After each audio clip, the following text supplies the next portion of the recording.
Okay, um, it's me again.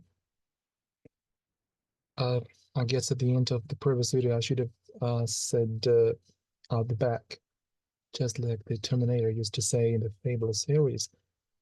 Mm, okay, I'll prefer the saying, "Hi, I am back." So, as I see, the time to start the most captivating part has just come, and let's do it without any delay. More, I've already talked to some who have watched the previous releases. They say they are itching to hear something unusual, and that unusual ought to be somehow related to them. All I can say is that you needn't push me ahead. Everything will be said in its proper time, I hope.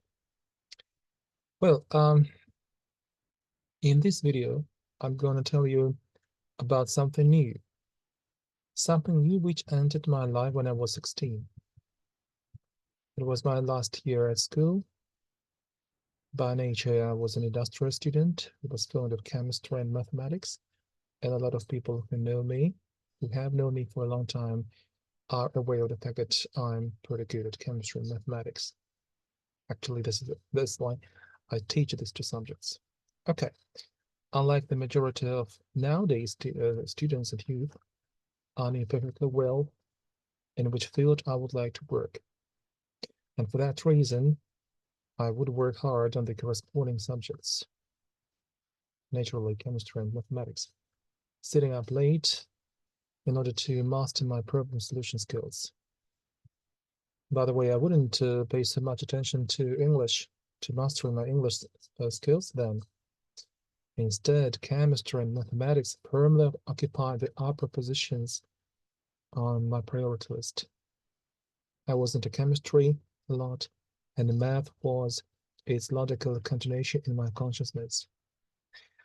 Well, now I understand perfectly well. I wish I had come to realize that physics um, is an integral part of chemistry, or vice versa. Then, okay. So day by day and evening by evening, I would go to school, do usual activities others did, until one day. I would say that that day became a pivotal moment in my life to some extent. I was doing my homework when suddenly I heard the doorbell. I wondered who it might be because I hadn't expected anybody to show up in the horizon, because my mom was at work and my dad was out at his home. So coming up to the door, I asked who it was because I couldn't see anybody through the peephole. I heard some jabbering, some mumbling, but I failed to make it out at all. I even couldn't identify the gender of the person standing behind the door. I opened the door, though my parents had instructed me not to ever do it for obvious reasons. So I saw a middle-aged female wearing a funny coat. It was grey and not new at all, not fashionable. Her face was fantastically comic. The eyes were typically rapid but narrow. Mm, the nose was rather big and protruded. The hair, the hair was thin and messy. As for its color, it was impossible to identify. A kerchief somehow covered her head, but as she was gesticulating very actively with her hands, it was slipping off the scalp.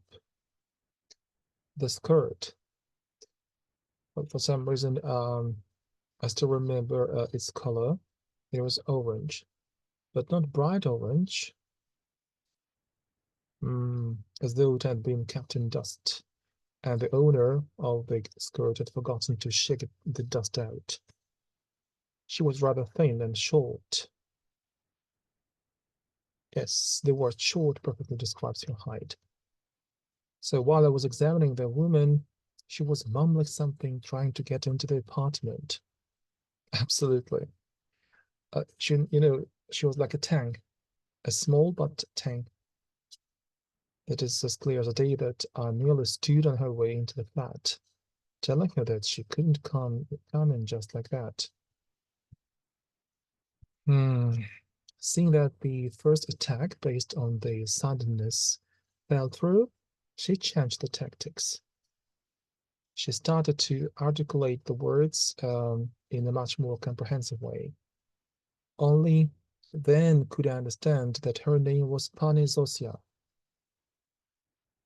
To some of you who don't know what the word Pani means, it's a typical address to a female living in such countries as Poland, the Ukraine, the Czech Republic.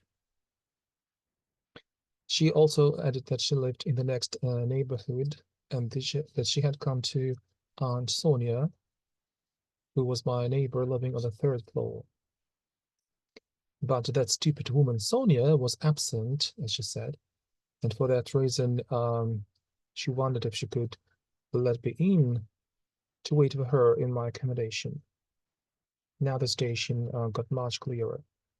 Indeed, I had heard that Aunt Sonia, who often looked in on us, indeed had such a friend of hers, who was known as Pani Zosia. That calmed me down, and I led her to the balcony, where I offered her some tea with crackers. She accepted the invitation willingly. While she was sipping the tea and biting the crackers which I offered, she was innocently looking at me. I wouldn't say that she possessed a scanning look, no, but it was clear to me that she was examining me too, just like I had been doing the same while she was standing on the other side of the entrance door. It looked like she couldn't believe that it was me who she was supposed to do what? Patronize, maybe. Okay. We talked about various things which are normally spoken of in such circumstances: the weather, the situation in the city, as well as in our district. Gradually, the source of the usual topics got dried. And she said, "Do you know what I am by any chance?" But I say, "Do you know by any chance what I am?" Okay. "Has Sonia, that bitch, told you anything about me?"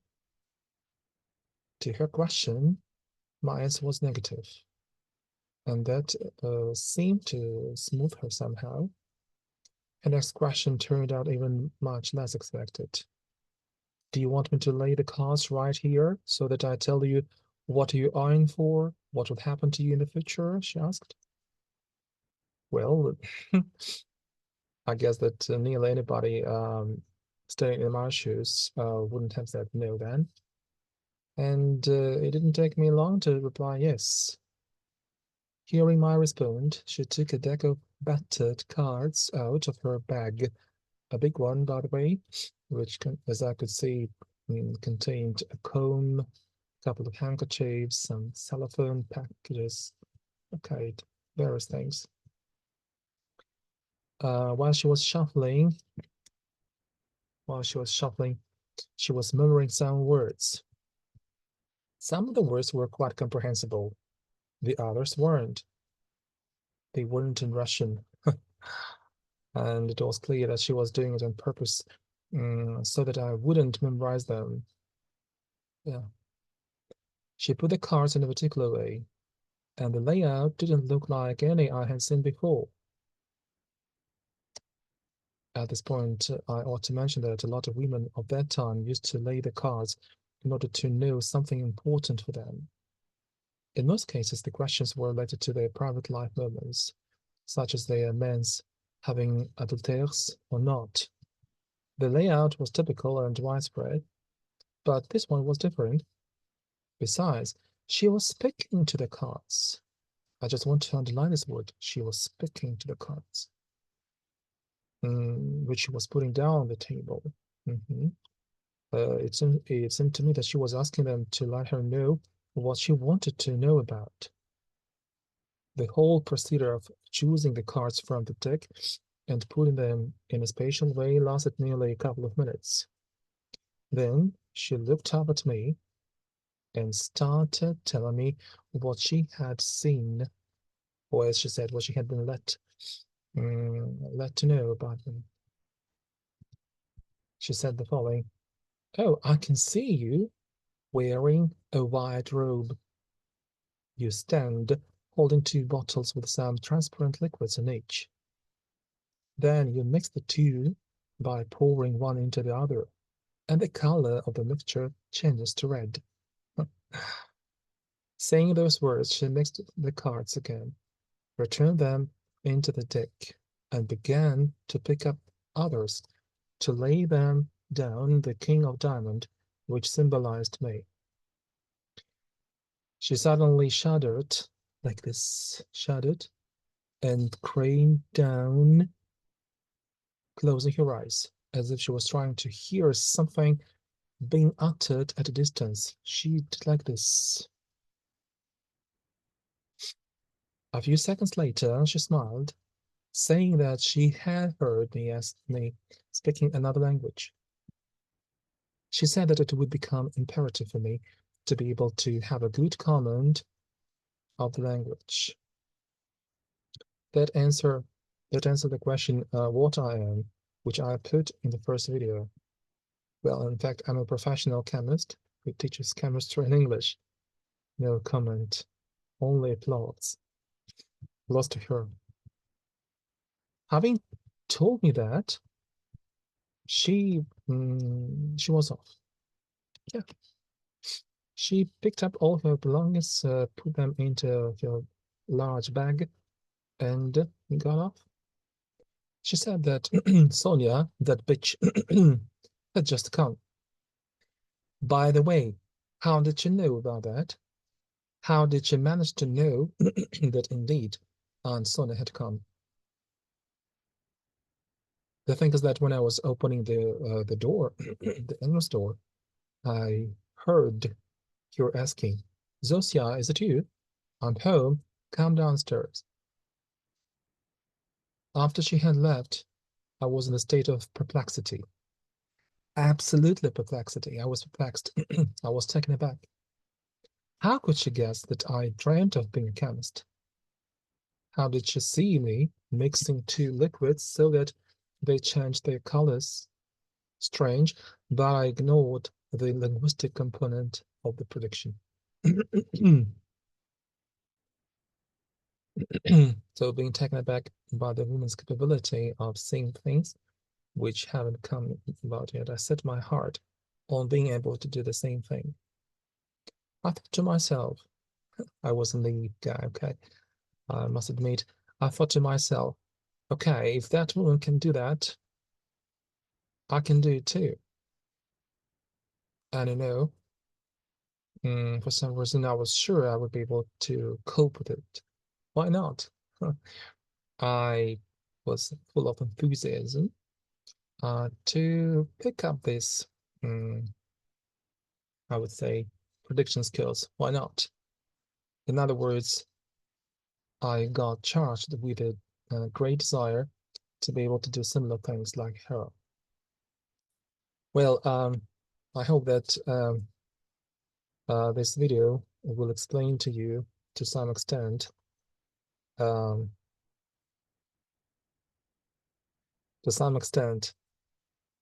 what I could do,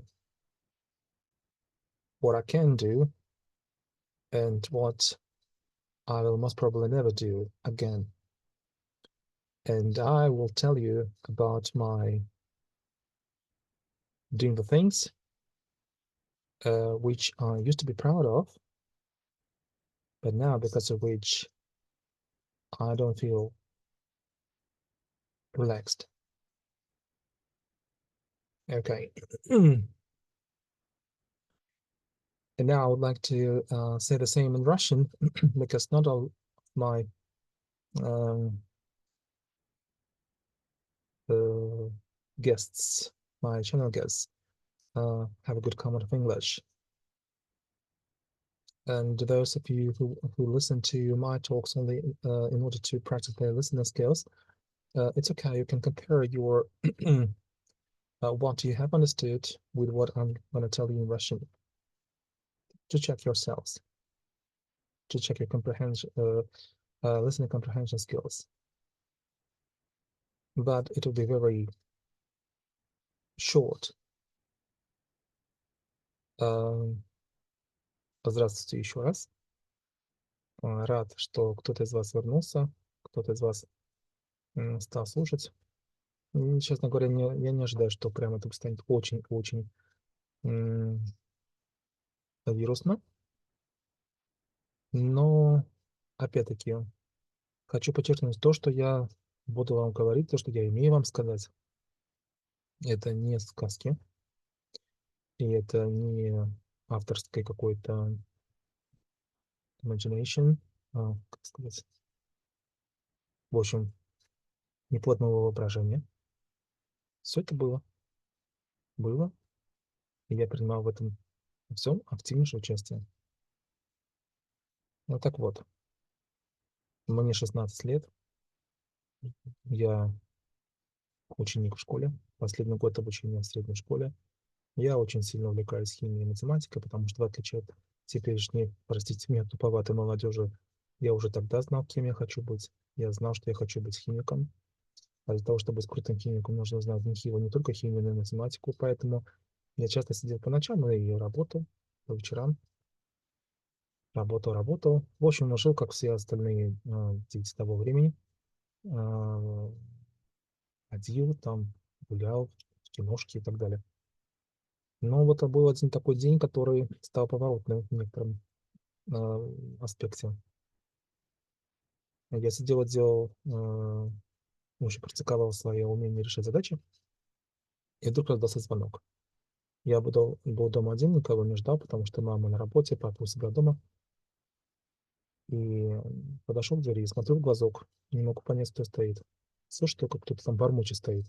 Я даже не смог понять, женщина это или мужчина. По какой-то причине, хотя мне родители всегда говорили, никогда не открывай дверь, я открыл ее и увидел женщину, очень странную женщину. Она внешне была очень странная. Попытаюсь вам объяснить.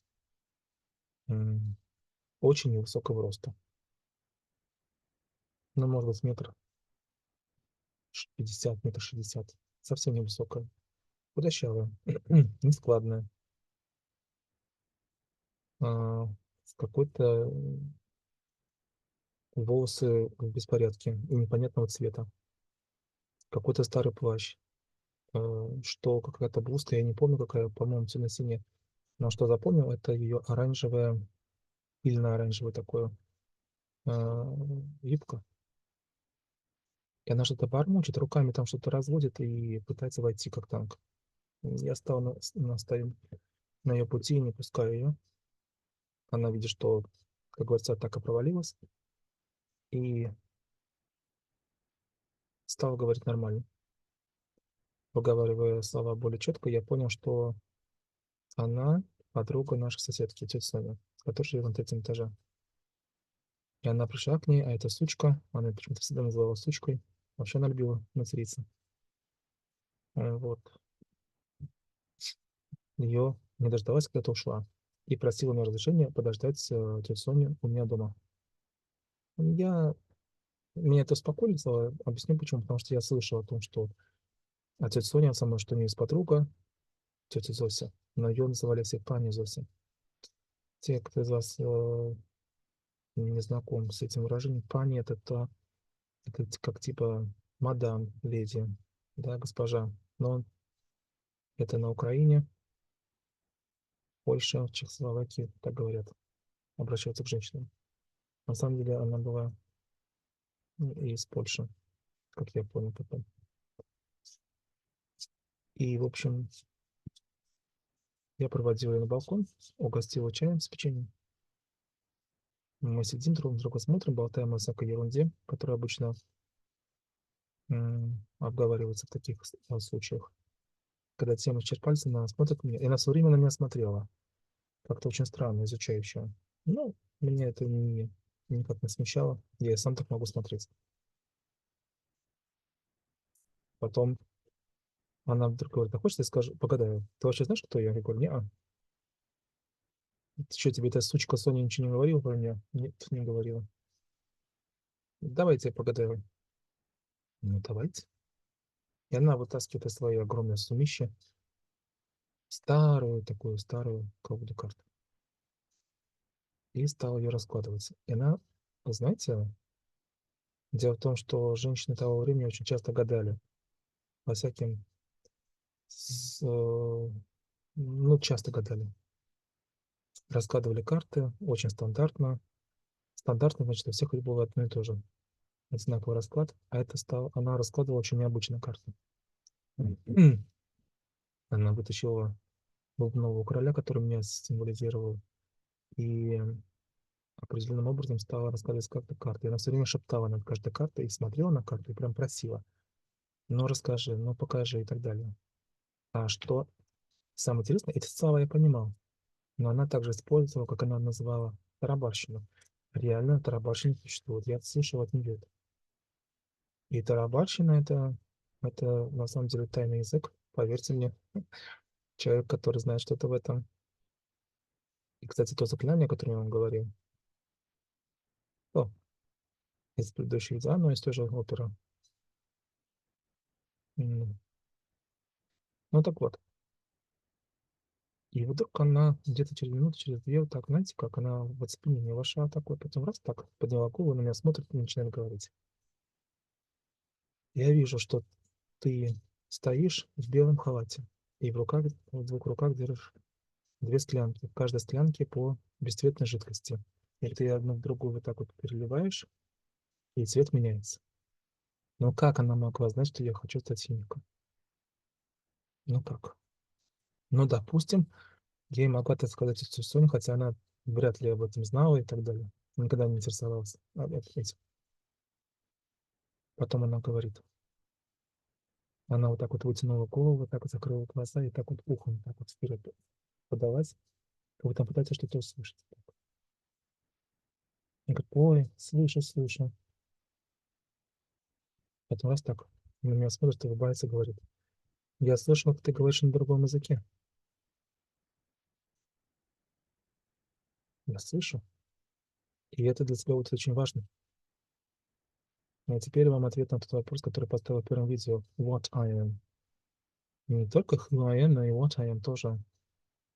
Я химик, который преподает химию на английском языке. Та-дам! Аплодисменты, да? А в адрес памяти. Скажем так, это было мое первое с ней такое знакомство. Очное. И она вдруг засобиралась так резко, говорит, ой, сучка эта, Соня пришла. Пойду к ней. Я еще удивился, как она может знать, что она пришла, когда мы находимся на другой стороне дома вообще. Ничего не слышно. Но весь прикол в том, что когда я открываю входную дверь, я услышу, как Соня поднимается и кричит. Зося, это ты? Давай спускайся, я уже пришла. Так. Мы попрощались, и закрыл дверь, я стал думать. Нифига себе у меня способности такие. Я тоже так хочу. Я тоже так хочу, подумал Юрий, и стал думать, как это сделать. Если вам интересно, я в следующих историях расскажу продолжение, как это у меня получалось, через что я проходил, как говорится, about my ups and downs, о моих взлетах и падениях, о том, что мне действительно удавалось сделать, о том, чем я горжусь, о чем мне до сих пор стыдно до ужаса. Ну, короче, расскажу. Я представляю физиономии многих моих знакомых, возможно, дослушал английскую часть, остался слушать русскую, при том, что анонса, что я буду говорить по-русски, нет.